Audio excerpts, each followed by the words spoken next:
Rabu Pon 1 Februari bukan hari yang baiknya dipilih Presiden Jokowi merombak kabinetnya. Namun sinyal evaluasi menteri dilontarkan Jokowi. Nasdem yang beberapa waktu terakhir erat dengan oposisi pun bersilaturahmi di Golkar pasca bertemu Jokowi. Apa maknanya? Juga akan menguntungkan atau jadi bumerangkah isu reshuffle bagi Jokowi dan koalisi?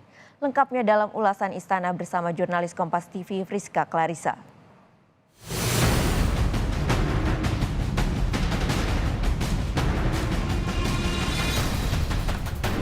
Utama memang performa kinerja, bahwa ada sisi politiknya pasti juga ada, secara khusus pasti ada yang performanya, kinerjanya perlu dievaluasi, biasa tuh. Nggak ada masalah bagi saya. Masalah reshuffle sederhana, untuk saya ulangin, sepenuhnya hak prerogatif Presiden.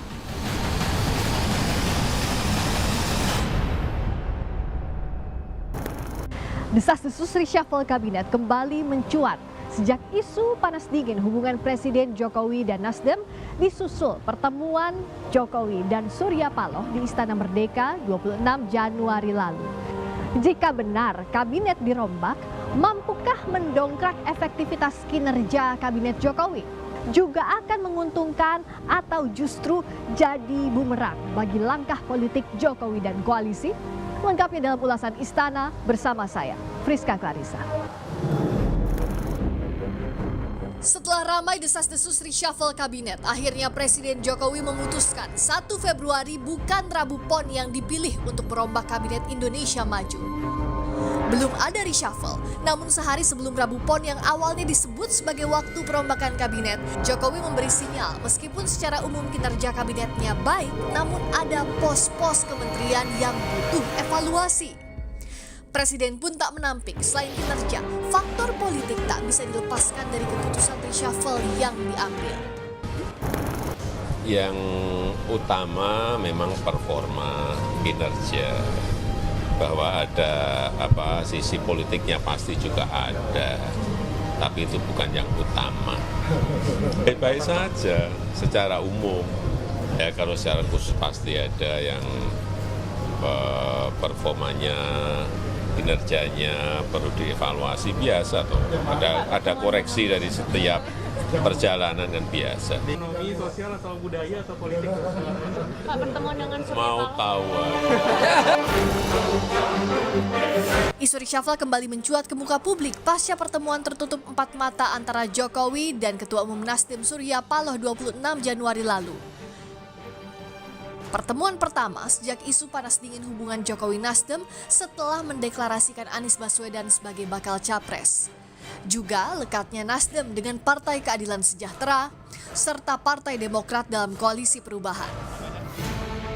Soal pertemuan antara Presiden Joko Widodo dan Surya Paloh, saya konfirmasi langsung kepada Menteri Sekretaris Negara Pratikno yang menyebut sudah beberapa waktu terakhir, tepatnya beberapa bulan terakhir, Surya Paloh meminta waktu untuk bertemu dengan Jokowi.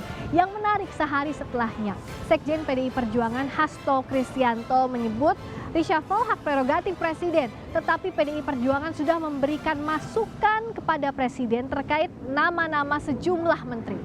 Kami sudah memberikan masukan kepada Bapak Presiden tentang beberapa nama menteri, dan itu semua nanti Bapak Presiden yang mengambil keputusan.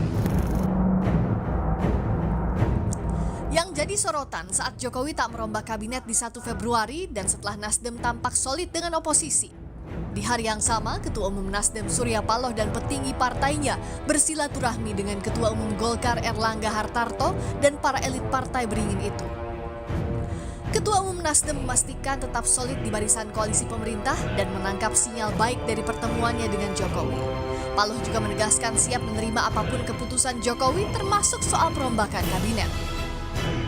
Pertemuan dengan Bapak Presiden Jokowi itu ada dalam waktu yang relatif seperti biasanya. Cukup panjang kalau menurut saya untuk waktu seorang Bapak Presiden, ya. Lebih dari 1 jam 20 menit. Saya tidak melihat ada perubahan. Ada perintah Pak Jokowi nggak supaya ketemu dengan Golkar? Secara lisan nggak ada. Saya nggak tahu suasana batin beliau. Masalah reshuffle sederhana untuk saya ulangin, sepenuhnya hak prerogatif Presiden.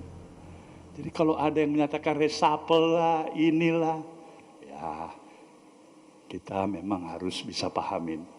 Ini proses dalam pematangan dan kematangan berpolitik. Rabu 1 Februari tak dipilih Jokowi sebagai momen merombak kursi kabinet. Namun pengamat politik menilai bukan berarti tidak akan ada reshuffle merujuk pada sejumlah kode presiden. Tidak reshuffle itu biasanya elit yang bersangkutan dipanggil. Pemberitahuan akan ada reshuffle atau pemberitahuan tidak ada reshuffle. Tapi saya termasuk yang meyakini ini terkait dengan pemberitahuan untuk dilakukan reshuffle. Yang kedua, tanda-tanda alamnya itu menteri dari Nasdem misalnya tidak diundang dalam rapat terbatas soal bagaimana mengantisipasi kelangkaan bahan pokok kemarin itu. Kenapa yang hadir cuma Bulog, kenapa yang hadir itu cuma Menteri Perdagangan, padahal soal kelangkaan ketersediaan bahan pokok tentu sangat terkait dengan Menteri Pertanian misalnya. Yang berhembus kencang belakangan ini kan tidak terlepas dari manuver Nasdem yang mengusung Anies untuk bisa maju di 2024. Langsung kita melihat gestur politik Jokowi kan relatif tidak nyaman. Di berbagai partai politik selalu mengatakan jangan sembrono memilih calon pemimpin. Kemudian misalnya kita juga menyaksikan betapa Jokowi misalnya menghindar untuk tidak bisa dipeluk oleh Surya Paloh. Kesempatan yang lain misalnya kita juga bisa merinci betapa Jokowi itu tidak mau hadir dalam ultah spesialnya Nasdem. Sesuatu yang pertama kali dilakukan oleh Jokowi.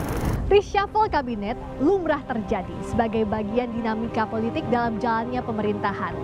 Tapi menjalankan masa jabatan, apalagi masuk putaran akhir, sedianya fokus pada mewujudkan janji kerja dan meninggalkan legasi untuk kepentingan bangsa. Tak hanya berkutat di tataran politik kekuasaan semata. Rizka Clarissa, Ganiar Febrian, Kompas TV, Jakarta.